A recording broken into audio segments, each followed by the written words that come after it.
Ladies and gentlemen, welcome to another episode of Sparklecity Sessions, recording live here at the Artist Collective in downtown Spartanburg, South Carolina. I am your host, Mark Rocco Dawson, and today we're with Dave. Man, I am so bad with names. It's horrible. Dave Sawyer. Dave Sawyer, how are you doing, sir? I'm good. How long have you been a member of the Artist Collective? 8 years. Okay. And what's your medium? Ceramic, art tiles, and wall sculptures. Art tiles. Okay. Is that all you do ceramically? Is just make the tiles, or Most of my work is flat work that is a wall hanging type of sculpture. Okay. Multiple dimensions. Okay. Everything's different. You don't do any of the same, like when you do tile work? No, everything's one of a kind. If somebody commissioned you to do like tiles to go around your fireplace, would you do that, or? Probably not. Probably not.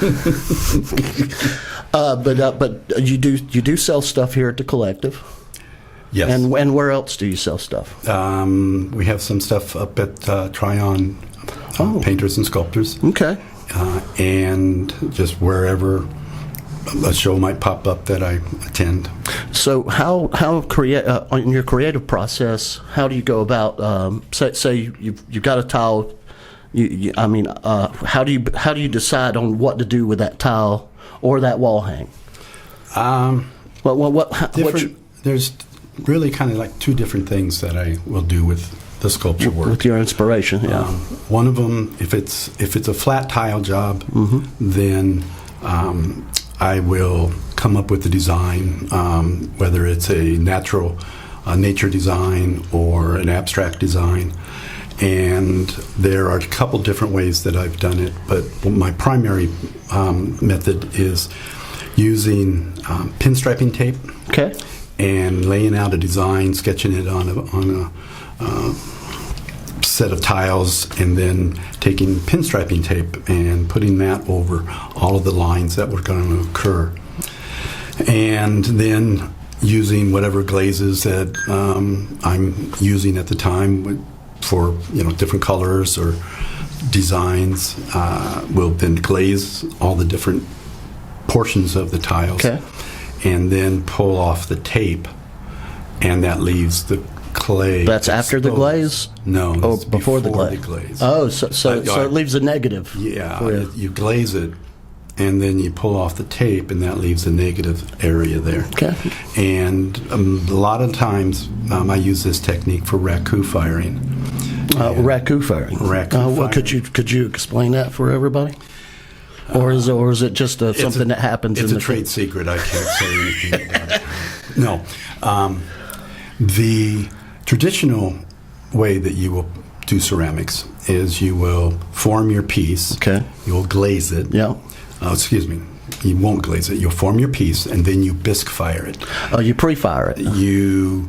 What they call bisque fire. It makes it hard, right? It makes it hard. Yep. You take it up to about 1,800 degrees or so, roughly speaking. And then you let that cool, take it out, let it cool. Then you will glaze it for your glaze firing, and then you will put that into the kiln again. Okay.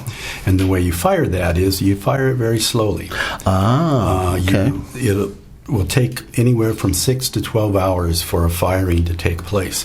It raises the temperature up very slowly. Very slowly, yeah. And then it turns off, and then it will most of the time it'll naturally cool off. And it takes about 12 hours to go through that process. Now cooling something in a kiln doesn't necessarily work all the time, does it?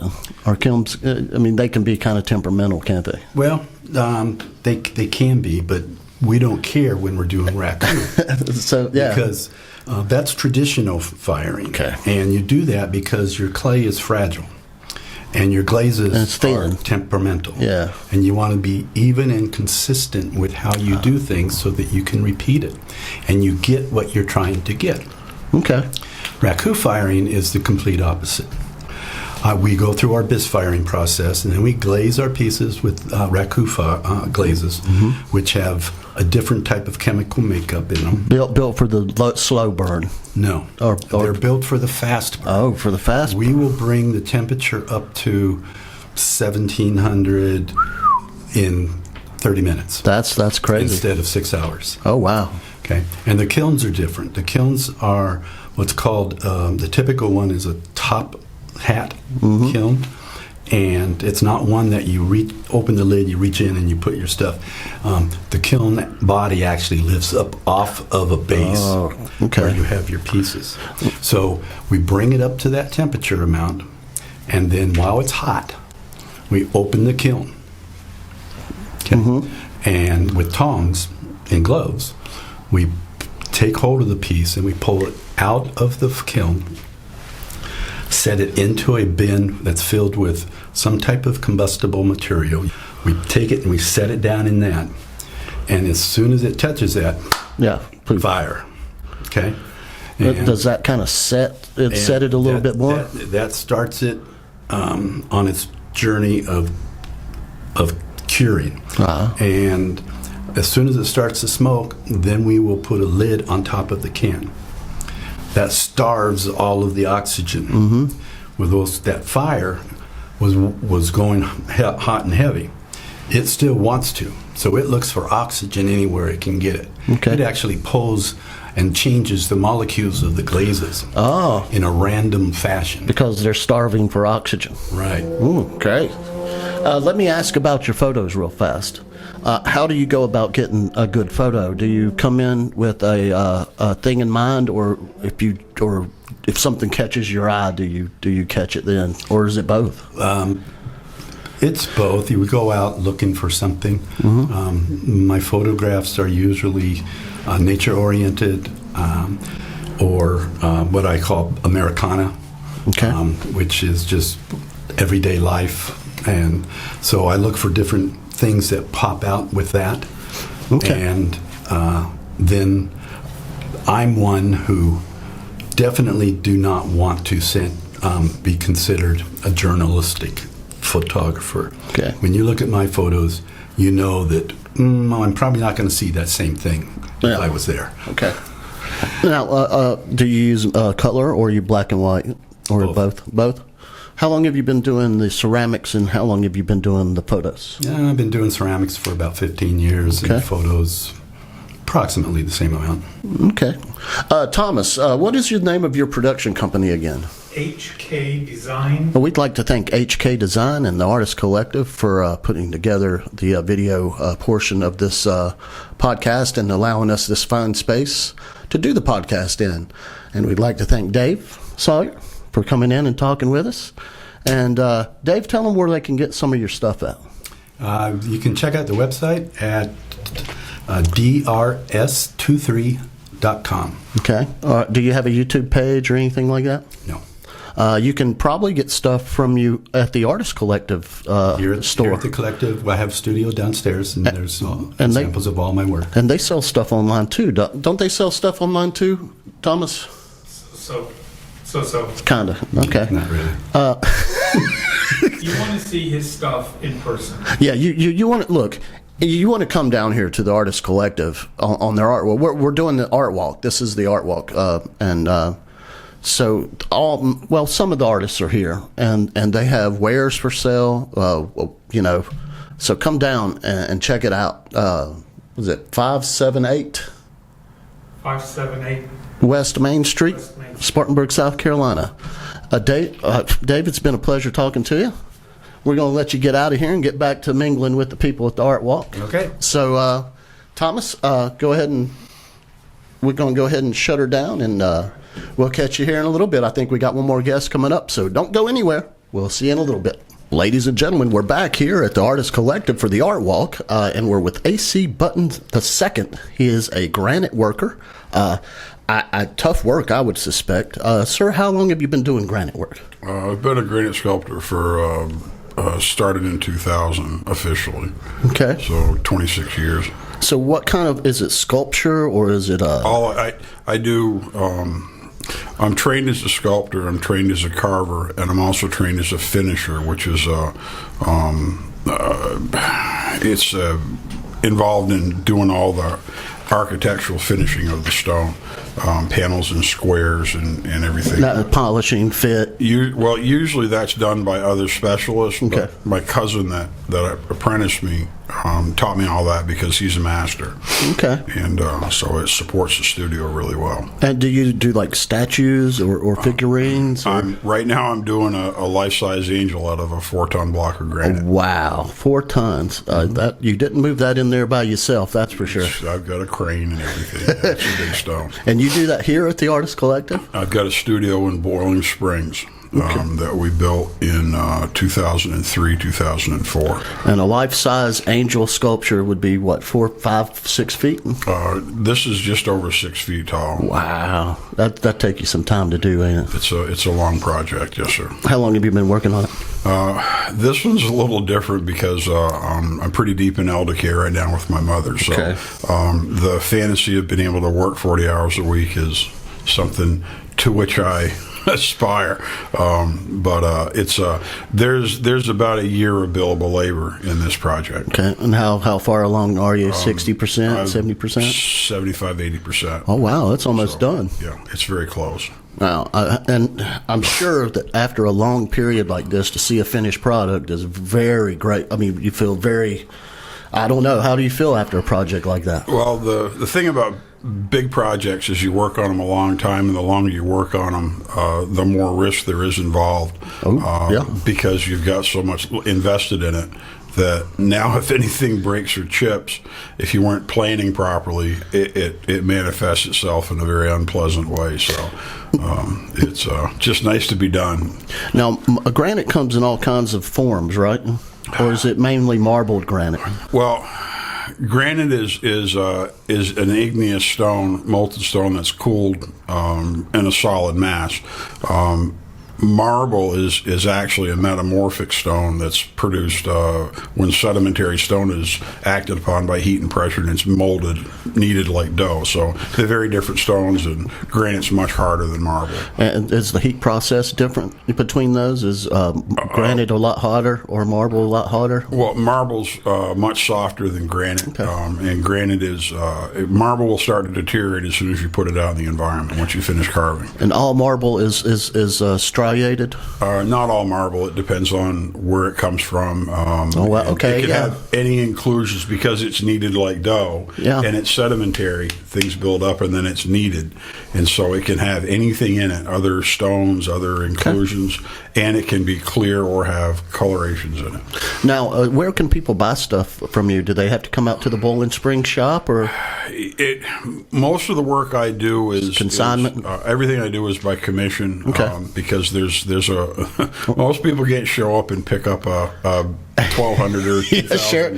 You kind of got a plan for that, right? I've had people that have bought stuff and say, well, I don't know how to get this off my truck. And I said, well, it really isn't my problem.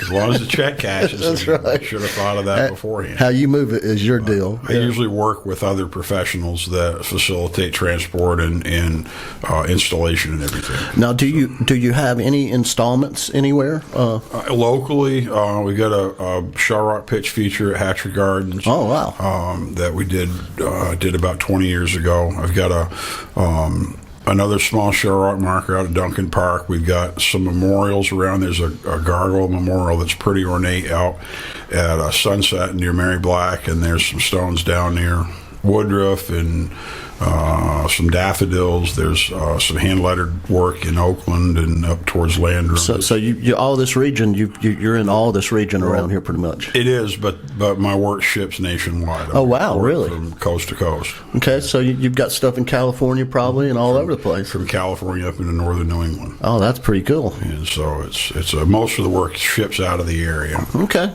Not much local call. Customers just don't look for it. Do you work with only marble, or do you work with granite every now and then? I work with granite mostly granite. Okay. I do some marble when it sells. I do limestone. We do bronze.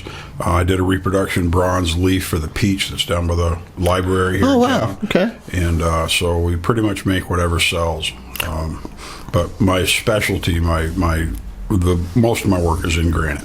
And it's obviously you got more workers at your shop. It's just me. Oh, really? It is. So everything you do is by your hand, and it comes out of your shop with I mean, It's we fielded a project. We were brought in on an RFP 2 years ago, and we had 1 or 2 people on the committee that had a very hard time. They simply couldn't understand that I did everything. Oh, wow. That it came in as a big piece of stone and it left as a completely finished sculpture, and that I would physically do all of the work. They thought I was overcharging for labor, where other sculptors were sending it out to have me do it for them to turn it back in. And so, but it's because of my training, because of my apprenticeship in the industry. Yeah. I was trained to do everything completely. Yeah, but yeah. And So I don't know which sculptor it was, but they said that when they sculpt, it's the stone tells them. I mean, they've got the idea in their head, but the stone kind of tells them the form of the object. And you say you whatever you see, you make out of that. Well, that's the thing, is if I have a large mass of stone, the problem with me is I could see anything that I could fit in that volume. Yeah. Not just one thing. Okay. And so I have to throw away and discard all of those other possibilities to make that one. I sacrifice a million ideas to realize one. Yeah. And so it's about being in control. The stone's the master. The stone humbles me. I spend all day trying to be smarter than a piece of stone. Yeah. Because the stone just tells the truth about what I do. Sure. And at the end of the day, if I've done a good job or a bad job, if I made a little mistake, the stone just says, "Here you go. This is it." And that's the truth, and no matter what I say about it. Well, ladies and gentlemen, we're here at the Artist Collective, and we're with AC Button II, and he is a stone worker. And if you want to try to get up with him, how do they do that again? CarolinaSculptureStudio.com.